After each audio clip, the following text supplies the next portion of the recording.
Thanks, Allie. Appreciate it. Well, welcome everyone to our Lunch and Learn, being mindful of mental health. I'm excited that you're here, and go ahead and continue to share in the chat, maybe something that brought you joy this past month. I'm always excited to see what brings people a little bit of sunshine. And maybe it is the sunshine that's maybe brought you joy this recently. With that, so why being mindful of mental health? Why does it matter? If any of you were following the Olympics this past summer, I know Simone Biles, she's always just this big highlight. And I think, many of us watched the bravery of Simone as she spoke out about her mental health and advocating for her own mental health. I think sometimes we forget the young people, even in Simone's case, a 4-time Olympic gold medalist, or our mentees, or maybe it's the students that we work with, can or may be struggling with mental health. And so I do love this quote from her that she put out as her response, that we also have to focus on ourselves, because at the end of the day, we're human too. So we have to protect our mind and our body rather than just go out there and do what the world wants us to do. And I think, as a young person, it's no exception to that. So today's takeaways, we hope to enhance current knowledge regarding mental health, facilitate and provide some mental health resources for programs to utilize, and then also provide some tools on how programs can respond to mental health within programming. And maybe what I'm most excited about is get to introduce you to some champions in this work. So again, welcome everyone for being here today. Speaking of our champions in this work, we have a couple of amazing guests with us. Spencer is here. Spencer is a project coordinator for the National Center for Gender Spectrum Health. And we also have Patty here, an advocate and mentor, education, access, equity, and social justice. Patty's joining us from the YMCA University.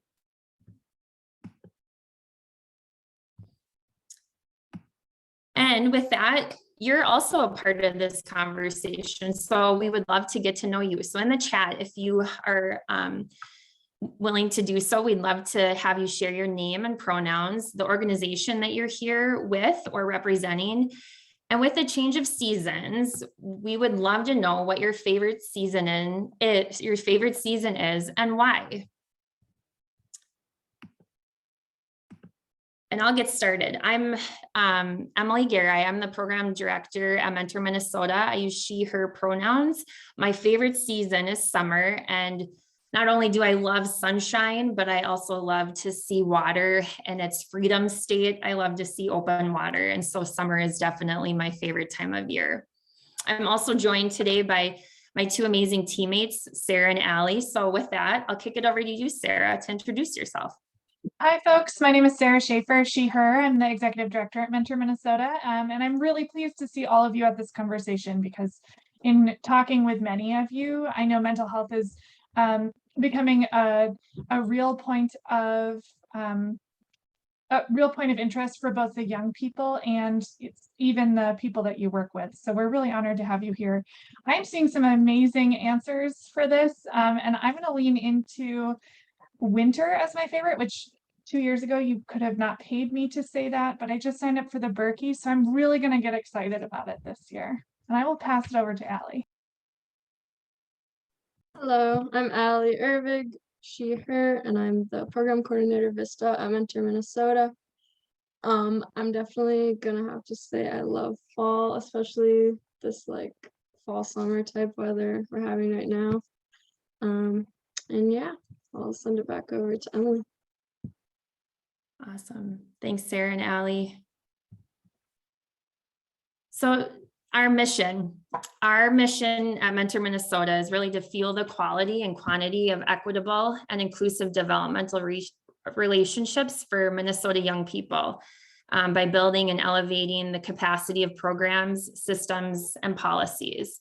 So with that, I mean, we're here for you. So we really believe in holistic youth development, and in that, elevating the quality, connecting people to each other, expanding the movement, and also influencing systems. So our lunch and learns and bagels and best practice, all of this is really just to gather folks to the table, share resources and tools, and bring people together and connect you with each other, and some other helpful things that are going on around us.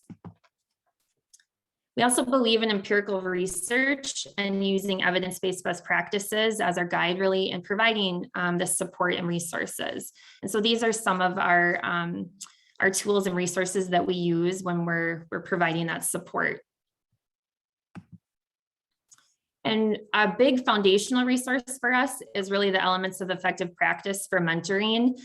This is a research-informed and practitioner-approved best practices for creating and really sustaining those impactful mentoring relationships, and also provides foundational information when it comes to strong program services as well. And so if you saw mine, it looks like I've had it for 100 years because I'm constantly looking at it and using it just to remind myself or go over different things. So it's a great resource and tool that we use.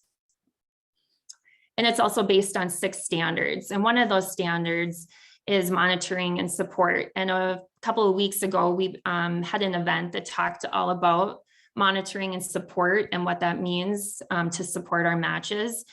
And to monitor mentoring relationship milestones and child safety, a big part of that is supporting those matches as well. And how do we do that? That's providing ongoing advice, problem solving, training, access to resources for really that duration of each relationship. And being mindful of mental health is really important when it comes to monitoring and supporting these matches. And that's why I brought it up as one of the standards, is because it's really crucial when it comes to being mindful and to be able to provide that support, is understanding mental health. So a chapter in the topic in the Handbook of Youth Mentoring noted that mentors for youth with mental health needs may be helpful in really 4 broad areas. The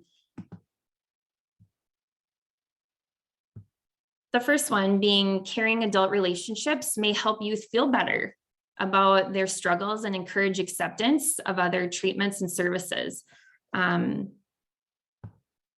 second one, addressing internalizing problems such as handling of stress and teaching coping strategies.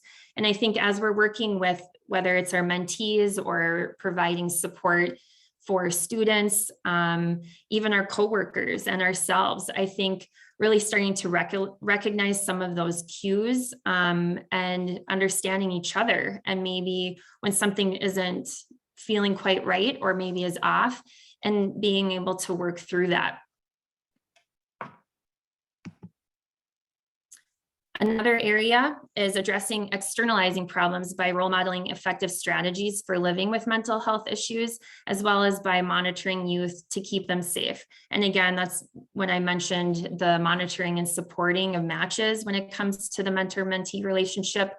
Really recognizing and being mindful of mental health is a key in doing so. And really with the safety of those young people being the first and most important. And also addressing suicidality, specifically by helping youth feel valued. It's huge, cared for, and connected to a caring adult. Which brings us to our special guest today, talking about champions and caring adults that are out there. So champions really in bringing us some amazing tools and resources today and being mindful of mental health. So our first guest today is Spencer. Spencer is a project coordinator for the National Center for Gender, Women, and Sexuality Studies, where they were part of original research. And our second, we have Patti Neiman here, who's an advocate and mentor, really believing in education, access, equity, and social justice. And Patty's joining us from the YMCA. So with that, I'm going to kick it over, to Spencer. Perfect. Let's see, we'll share my screen and let's hope. All right, can y'all see that one, the land acknowledgement slide? Perfect. All right, y'all, we'll get to me in just a second, but I do want to do a land acknowledgement that I am, as many of us are probably zooming in from Anishinaabe land. I'm coming in from the Dakota, from unceded homelands of the Dakota people known as Minnesota Makoche. You might hear it as Makose as well. It's also known as the land where the water reflects the sky. You may have heard it also as the land that water reflects the clouds.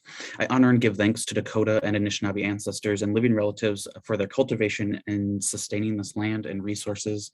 I intentionally seek a future where land, resources, and the sovereignty of those are returned to Indigenous peoples on the land we now call the United States.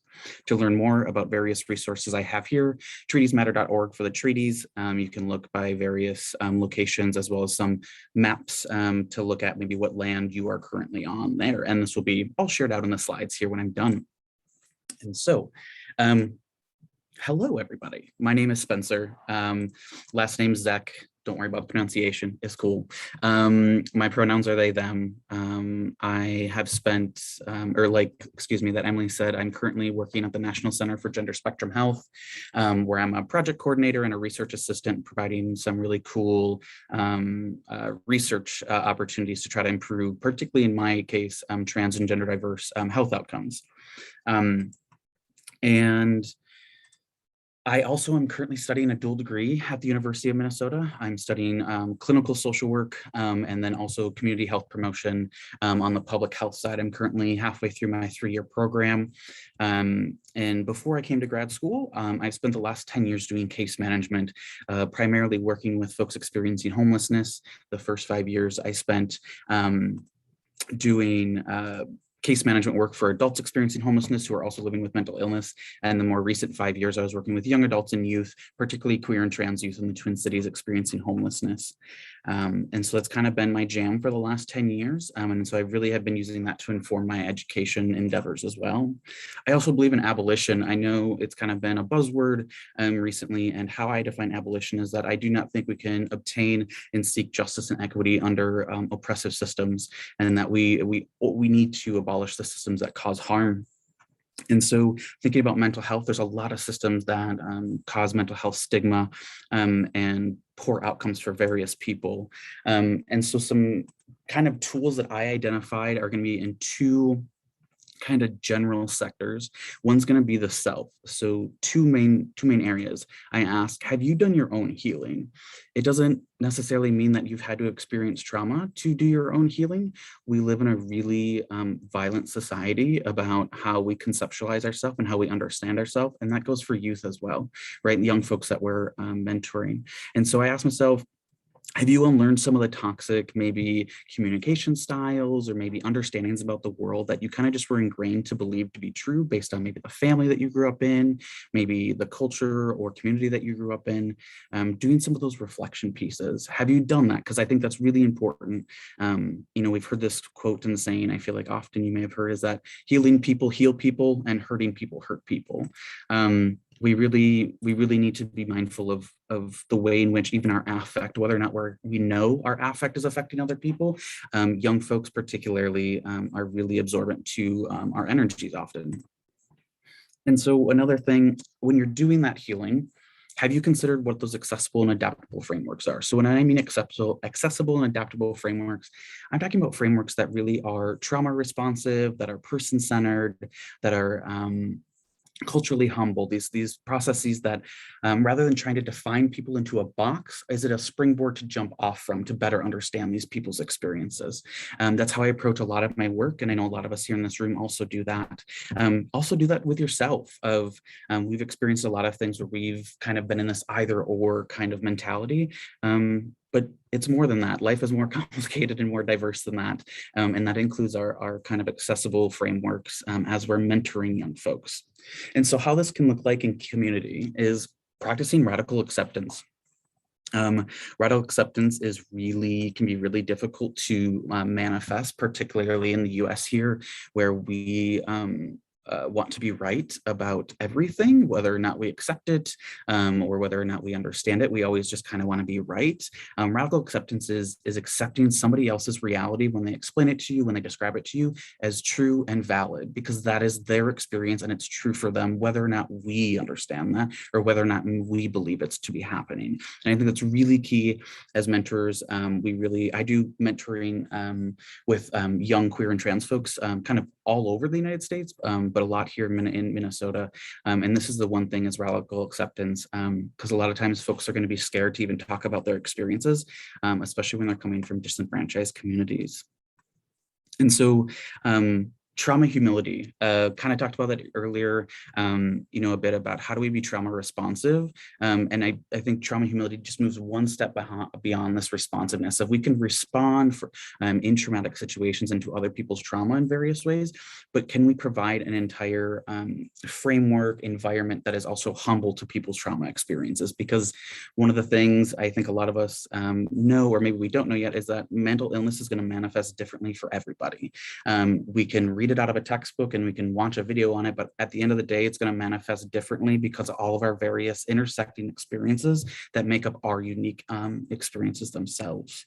And so this can be done through de-escalation practices. There's some really great organizations around the Twin Cities that do some de-escalation 101, like free or low income trainings. People Incorporated is one that I think of right away is a really helpful mental health organization that does some really awesome trainings around de-escalation. And kind of thinking about validations. I'll show you here in a minute kind of a validation handout. A colleague and mine, we created this summer at our internship at the Ramsey County Children's Mental Health Collaborative that we worked on validations. As Emily talked about earlier, is validations are really important to affirming young folks' experiences, to build that trust, to build the safety with us, so we can provide the mentorship that's a thought that is authentic to these young folks' experiences. And so some of these examples or some of these areas in the community, I often use are we doing things with these young folks, or are we doing it for young folks? Because if we're not showing these young folks how to do maybe these emotional literacy skills about how do you understand your emotions, how do you understand how these various experiences in your past have influenced where you are now and how you react to things now, we're really doing them a disservice because we're not helping them understand their experiences and their mental illness in a way that is best for them if we're only doing it for them. I really encourage doing things with them. And so asking young folks is basically simple things of, what's the best way you like to learn? How do you learn best? Do you want me to show you how to do this first? Do you want to try first and come back? But really giving autonomy and agency to these young folks to determine what is going to be most conducive to them is really important. And so one of those ways I provided when I was doing my internship this last summer was the Ramsey County Children's Mental Health Collaborative, really long, RCCMHC.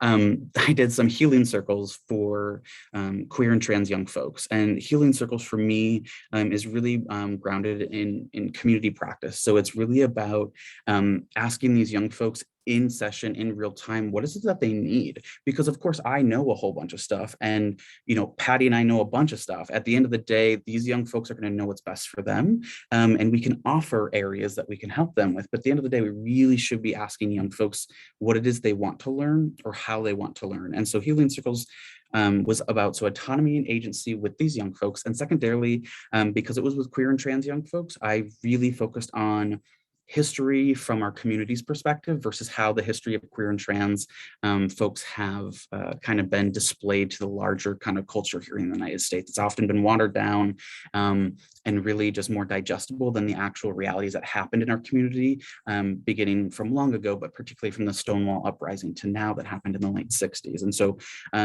giving folks an accurate and equitable representation of maybe their culture, their community's history is one way to start, because maybe they've been told, wrong or invalid or incorrect things about their identity and their experiences. And so one of the handouts here I created, again, with my colleague here, was essentially we did this in session with young folks, as well as in session with these caregivers of queer and trans young folks. And young folks identified things things to not say that are not helpful.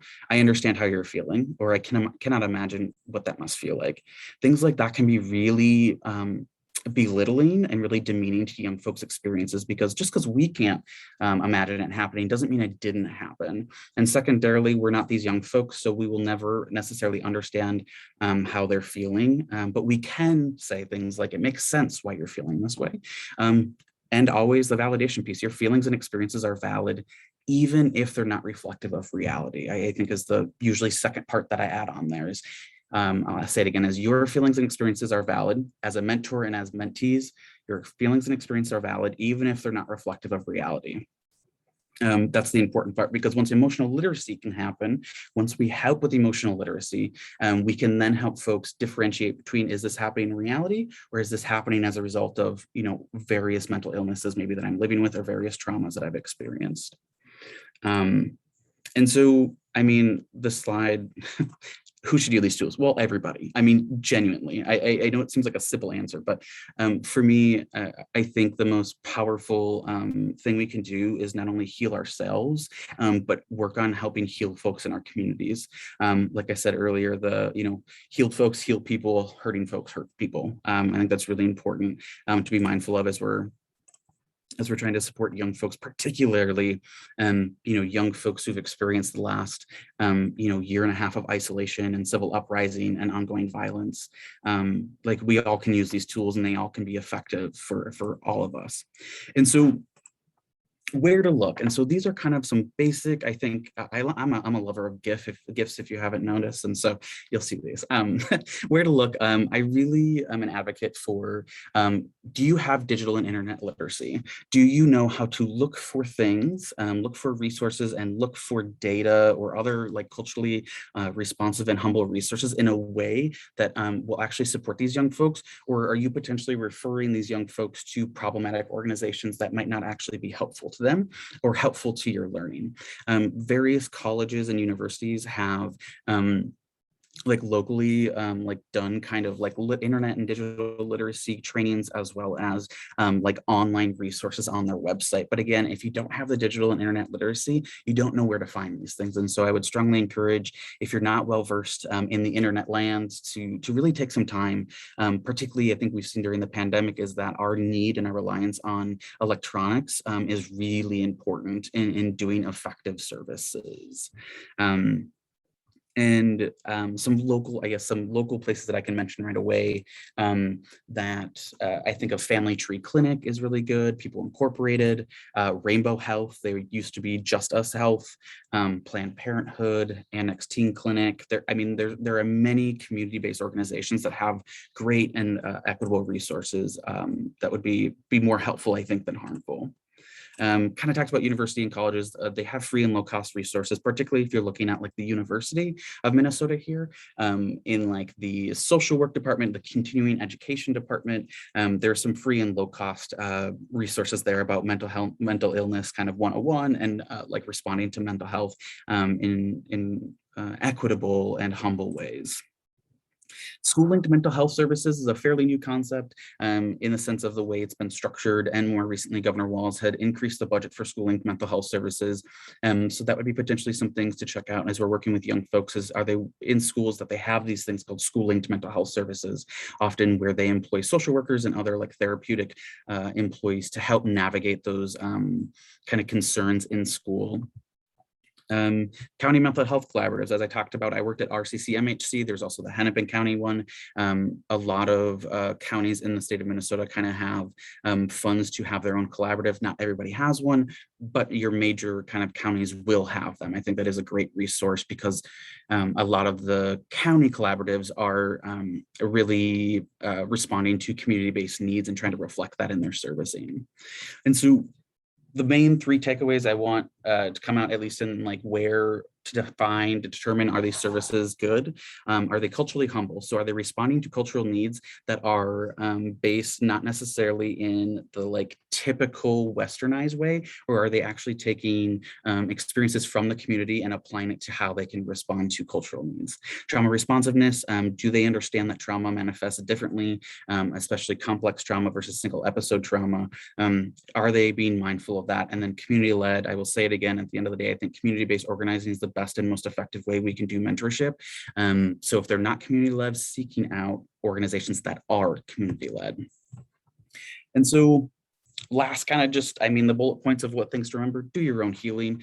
It is hard and it's complicated, but it is totally worth it. And I think at the end of the day, if we model our behavior with these young folks, they can also unlearn some of these toxic, harmful frames of references. These are just examples. They're not the only ones, but here are some good examples to unlearn, you know, as you're working with young folks to mentoring them. And so practicing the radical acceptance and kindness, radical kindness, it's really to be kind all the time, be radical in your kindness, because there's a lot of hate and violence in the world these days. And I think when we can practice community care, radical kindness and radical acceptance is really fundamental to community care. Mentioned normalizing mental health and mental illness diversity. It's going to look different for everybody. Kind of talked about the practice, you know, practicing trauma responsiveness and de-escalation, and then modeling healing through your actions and your words. I think this is key too, as young folks.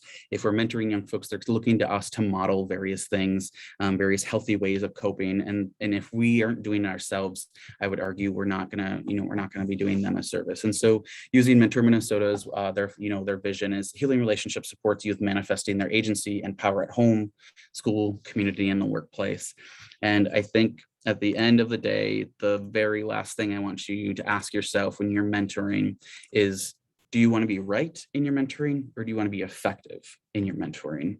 And I will end there. I know it's kind of on a mic drop, but I appreciate y'all coming and taking a listen with me. Thanks, y'all. Thank you, Spencer. You're amazing, and I'm so happy that you're here, you know, at the table and sharing and being willing to share your experience, your tools, your resources. And if we did have a mic, I would say drop it and be proud of it. Such great takeaways and incredible. And I will be sharing Spencer's contact information too for folks if they want to reach out or have questions. And as we go too, we'll have some time at the end to have some questions. So go ahead and you can always drop them in the chat as well. But I want to make sure we have enough time for Patty. So I'll kick it over to Patty, but thank you again, Spencer. So happy you're here. And yes, Patty, are you? Yeah, here? I am. I'm just marinating on Spencer's words. Yeah. Trying to transition to myself is, you know, but No. thank you, Spencer. It's so timely to listen to what you just talked about. I was thinking recently, I just had to support a friend whose child was being virtually bullied for a lot of what you just talked about. So I'm marinating on a lot of what you, and I'm going to connect after today. So, but thank you for, you know, inviting me to be here today. I'm going to share my screen, but before I do that, I'm going to send a couple just questions in the chat that you can answer in the chat, just to get us, again, continuing to think about, what does mental health stigma look like to you in your life, neighborhood, community, career? And if you could change one myth or stigma belief that's out there, what would be at the top of your list? And that's kind of like playing music while I switch over to sharing my screen. So go ahead and respond to those questions in the chat, and I will go to share my presentation. Thanks, Patty. And yes, great questions. I love it. Okay. Let's go to presentation mode here.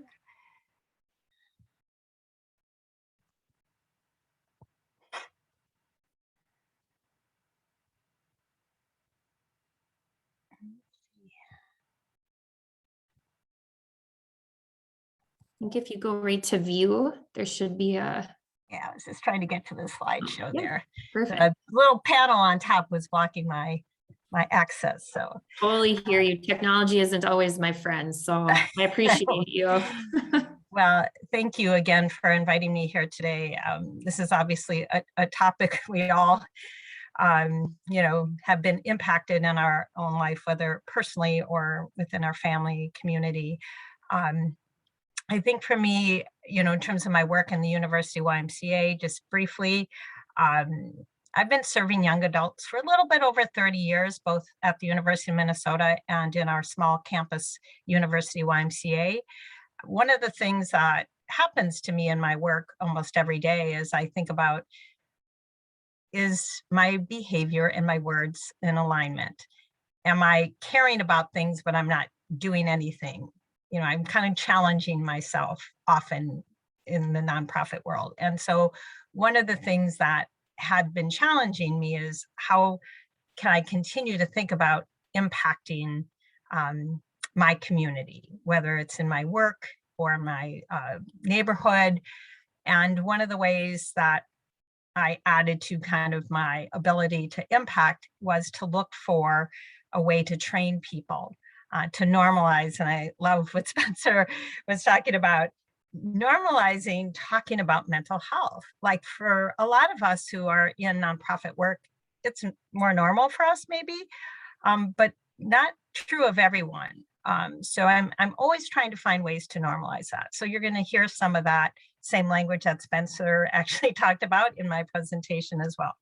So I'm going to talk about youth mental health first aid as one resource that's out there. That was something that I was drawn to think about, what can I do in my work, in my practice, to really help normalize the idea of mental health literacy. So here's kind of what inspired me.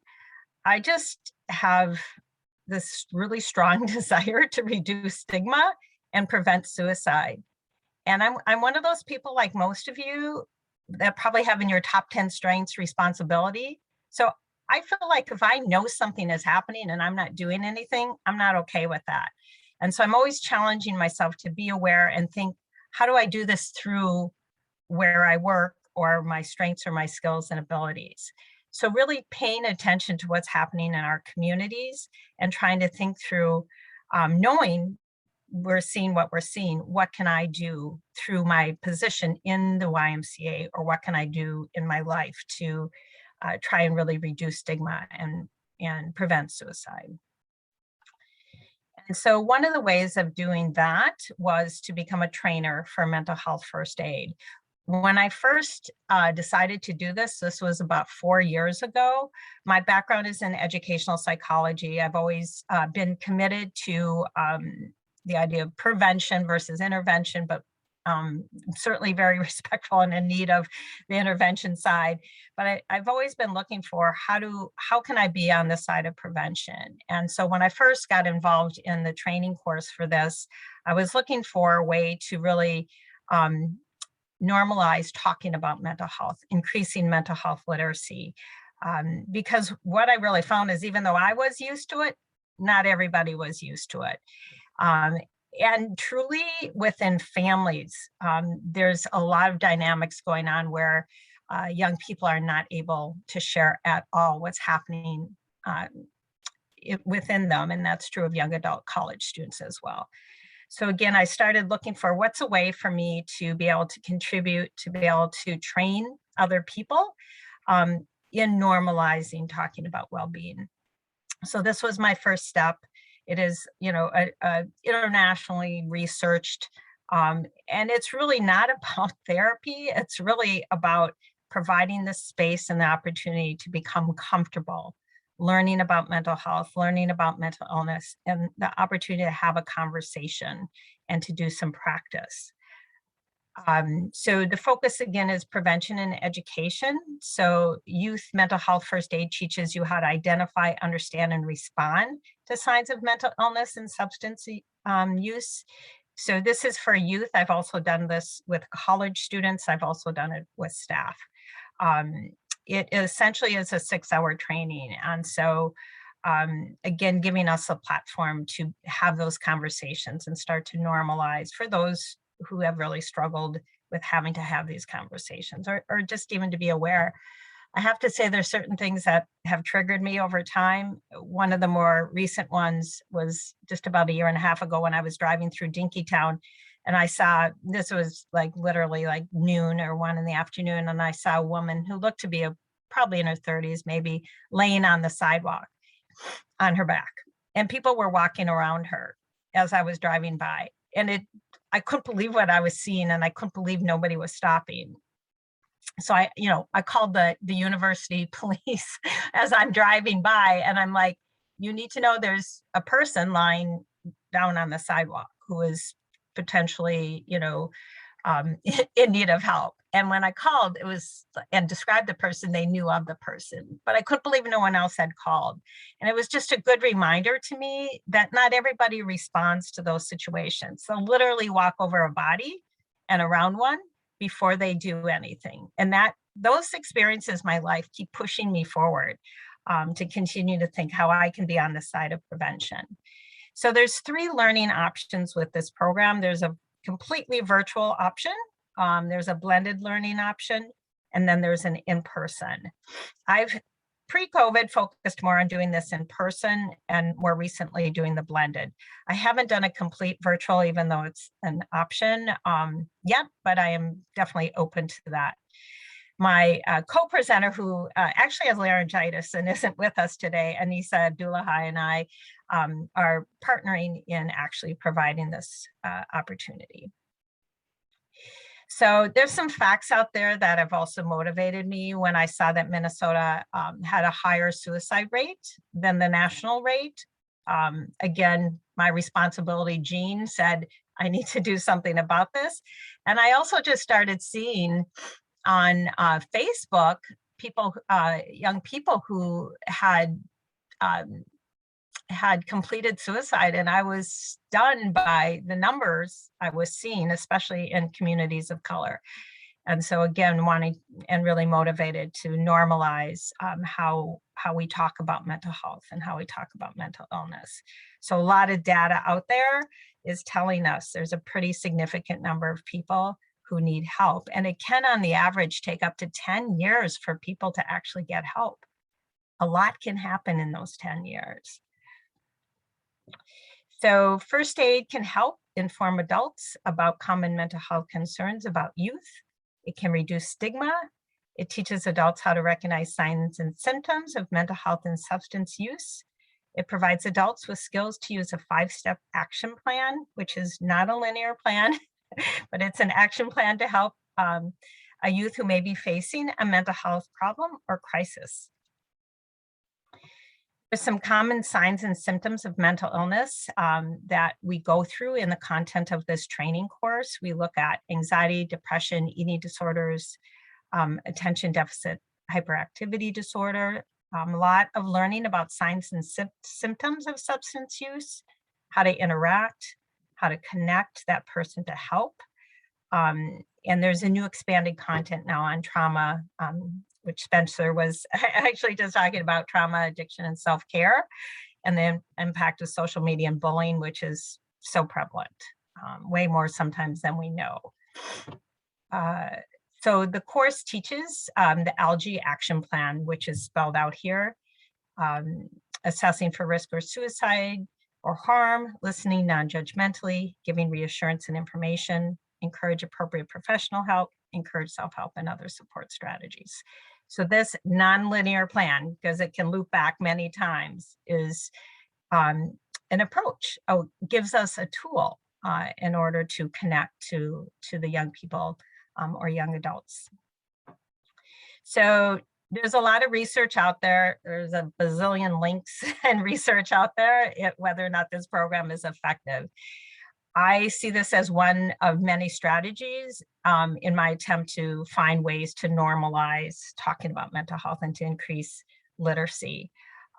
So yes, it is an effective program. And so lots of research on this that you can certainly dig into more so if you're considering either becoming a trainer yourself or getting the training. So that is my presentation. I want to thank you for walking through those slides with me. As you think for yourself and everything you're kind of hearing and thinking prior to coming today, and as you're thinking and hearing through both Spencer and I sharing kind of our passion for this, what could be one next step, one takeaway for yourself after thinking through this that you might do after we get off the screen today that could help you take a step further into prevention or supporting? And so type that into the chat. So that's just one next step. It can be a tiny one. Could be just reading something. But what would be one proactive next step you could take?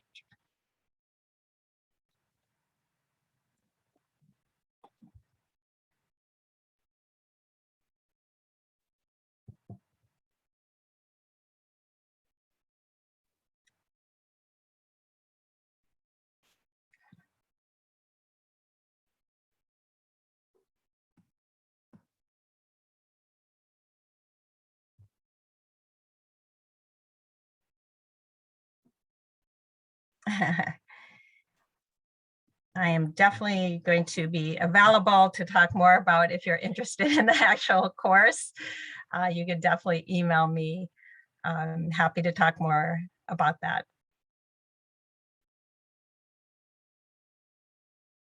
I thought it was really interesting. I was actually watching the Vikings football game and I saw this. I don't know if anyone saw it, but there was national football players talking about their mental health. I was so shocked. I had never seen that before, but I was thinking how athletes who are now taking a stand, like Emily, what you shared with us in the beginning screen, but they actually, each football player came on, talked about their mental health. And I was so shocked. I wanted to watch it like 12 more times. You know, I was like, is this real? Are we actually going to do this? So small steps, big steps, anything in between steps, helping us move forward in supporting ourselves and those in our communities. I'm going to toss the mic. No, that's so great, Patty. And I'm so happy that you mentioned, you know, the NFL, which isn't necessarily always known to be, you know, part of this conversation when it comes to normalizing talking about and addressing mental health. But I know even for myself, I share it all the time and probably daily. And I'm sure Sarah and Allie, you know, are like, oh, you're talking about your moccasins again. But I look for ways, I think, every day, how to walk softly. I used to keep a pair of moccasins that my mom had made me when I was a teenager on my desk. And it was just to remind myself that no matter who was to walk into my space or what space I was going to be walking into, that I wanted to practice that cultural humility, that I wanted to, you know, walk softly and not cause more harm. And so I think both Spencer and Patty, you know, your tools and resources, such great food for thought, and not only thought, but actionable things that I think we could all do, and how we can, you know, recognize our own, you know, and Spencer and Patty both mentioning, you know, that we need to think about ways to heal ourselves so that we can go out and not cause more harm in that, and that taking care of ourselves and that self-care is so important. And yeah, so I appreciate both of you, and this is such good things. And I love to see some of the ideas that folks are sharing too, even identifying a plan, advancing my church's new partnership with Mental Health Connects. Good stuff. Sorry, Sarah. You're gonna... No, I have a couple questions because I know I've gotten a few DMs about this training. And I will say, as a precursor to this, Patty and our team have been in conversation about how can we potentially offer the mental health training for folks free or very low cost. And so that will be an ongoing conversation. I'm curious, a couple things, Patty, if we weren't able to provide subsidized training on this, which I think we will, but if somebody wanted to sign up with you, could you give us an idea of what that cost would be? And then the second one is for that, oh, and I see that you answered it.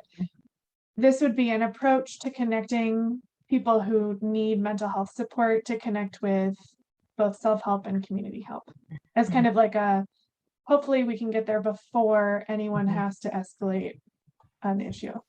Right. I mean, it's really, to me, it's more prevention than intervention is where it's most successful. And so like if you look at the different resources and as you get to know them, it's like there's different stages and phases of what people are going through where some things may be more effective earlier than later, and we need them all is kind of my feeling.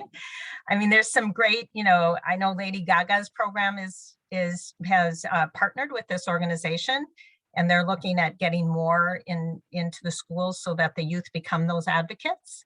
And so there's some really cool strategies I think that are coming out there, and we need them all is my feeling. Because if one worked, we wouldn't be at where we're at today. So we need them all. But yeah, I am happy to talk with anyone after today. Sometimes grants can cover completely the cost of training. There's also national trainers, because it can be done virtually, that are covered by grants who can do it for free. And so it kind of depends on, resources, but I would say that I'm happy to be a resource to start that conversation. And if we're not a good fit for that, happy to connect you to other people who might be. Yeah. Does that answer it, Sarah? Or? Yep. Yeah, that's great. Thanks, Patty. I have a question too. And folks, feel free to either unmute yourself or go ahead, and we'll kind of open up the floor to questions too, as we've kind of already started to ask a few anyway. But I was wondering, Spencer, when you were talking about your healing circles, is that something that was it offered or platformed more for the summer? Do you have some that are going on this fall or that are planned for the future? And how can folks maybe get connected or get more information about those? For sure. So, I mean, I put together this summer, it was just for my internship. It was one of the goals I identified that I wanted to do. And I really pulled from various kind of platforms to put together what that a healing circle entailed, building from, just from various communities and kind of putting it together while prioritizing like queer and trans, I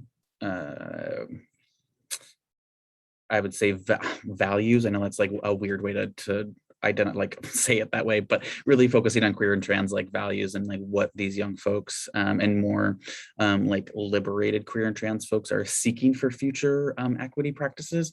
And so I don't really have like a certain like kind of platform in the sense. It is my plan to keep doing it with RCC MHC. In my dual degree, I'm on my public health side, which is like not my jam side. It's like I'm struggling through biostats. And so I don't have a whole lot of time this semester, but my plan is to keep doing it in the future. And then hopefully in person, once that kind of can be safe and whatnot, and maybe the kiddos can get vaccinated to make it a little bit more safe there.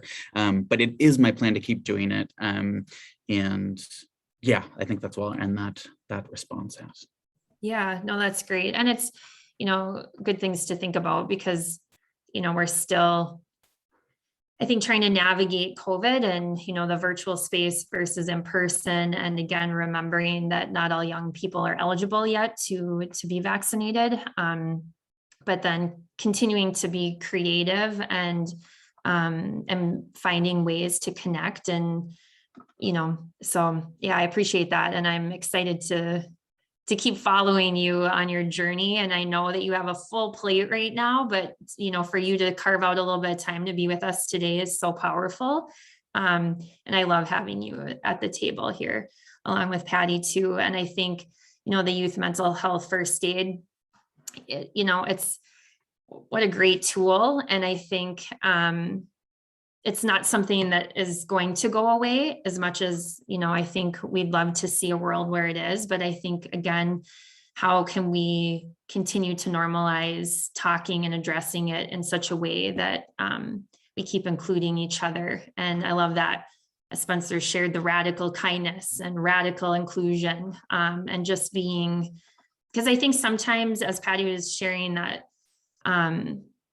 tough story about the person that was laying on the sidewalk. And I think for some, it's sort of this taken for granted, like, of course somebody will stop. Of course somebody, it's kind of the idea of the concept of other people's children, right? Versus having it where, what can I do? How can I listen? How can I walk softly? And even double checking, even if somebody else called, to still stop and check on that other human being, and even though we're not experts necessarily in mental health, we can, provide being there maybe and making a phone call or providing or guiding someone to mental health professionals or guiding folks to programming that offers a very inclusive environment that would be healthy for young people. I think just remembering that we can be thoughtful and intentional about the way that we navigate. Emily, I was going to add, you reminded me when I first took a basic first aid course for my job in the Y, like CPR and basic first aid. When I took it, I thought I was, kind of relieved that I knew how to do basic first aid. And then I found myself 3 different times that particular year where there was a car accident right in front of our university-wide building. And 3 times I went out to provide basic first aid, literally. And what that looked like those 3 times is just providing support, using that person's cell phone to call a family member, having them not move until the emergency people got there. But I found nobody else did that. Like, I was the only person that went out to do that. And I think that's what I like about this mental health first aid piece, is just feeling like you can do those basic first things before there's other types of support available. And so that's how, I kind of think about it like that. Like, sometimes we just need to step a little bit out of our zone there, that comfort zone, to provide a little bit of support. Even if I'm not a medical doctor, I can still help the person stay calm. And I didn't really realize until I experienced that, like, just that made a difference for those people.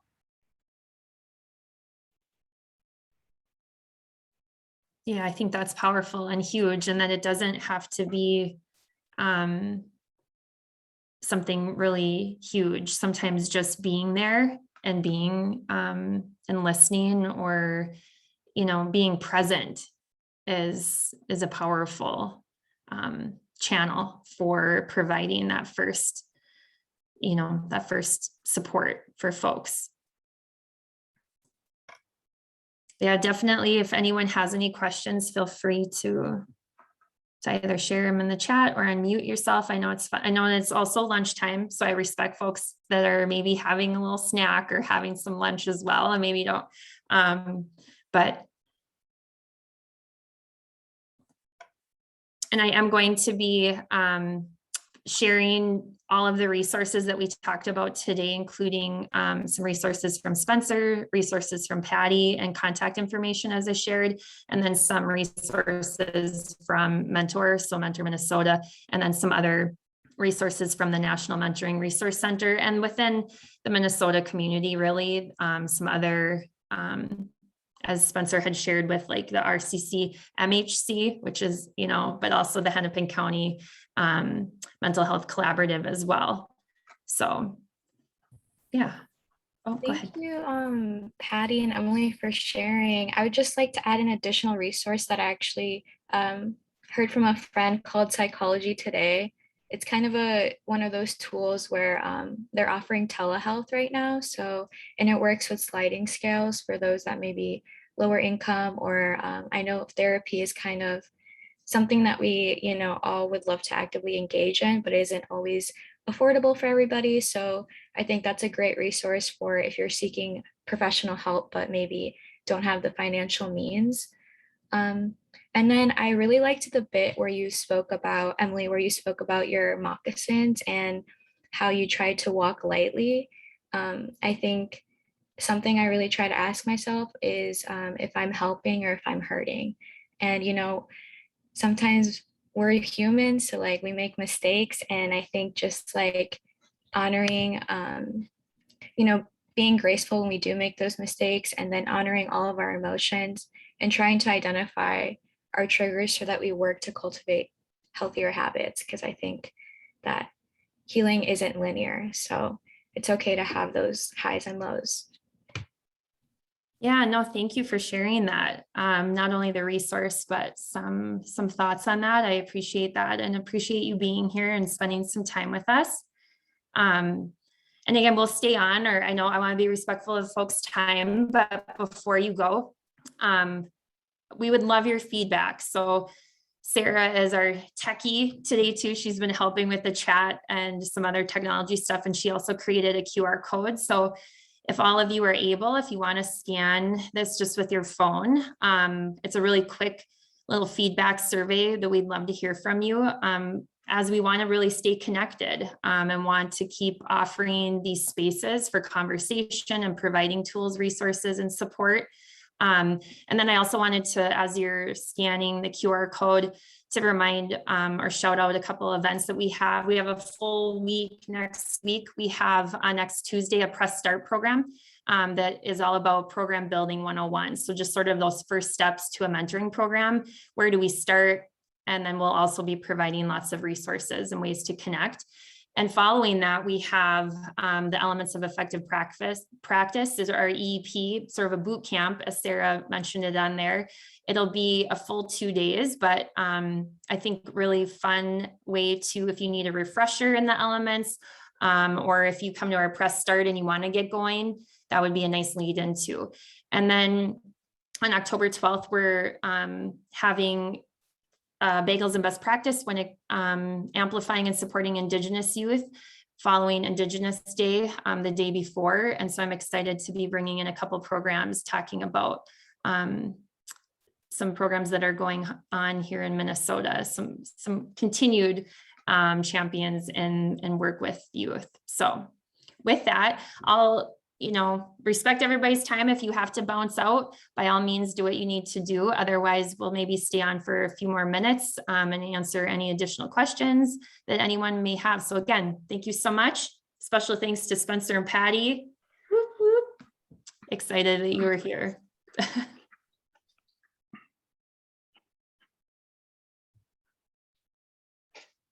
Bye, guys. Thank you. Yes, thanks for being here. And Nikki, I'll just answer your question. Mentors can always come to this. So we try to make this as, some of the lunch and learns are a little bit more like, here is a specific resource you can plug in your work. But generally anybody is welcome. And even on this call, we had people from schools, people who wrote copy for grants, we have practitioners, so it's a wide group of folks, and their mentors are more than welcome to come. And we'll also make sure that this gets, well, Emily sends the most amazing wraparounds, so you can feel free to add that into this recording into the email, which maybe we should end the recording, Allie, if you don't mind.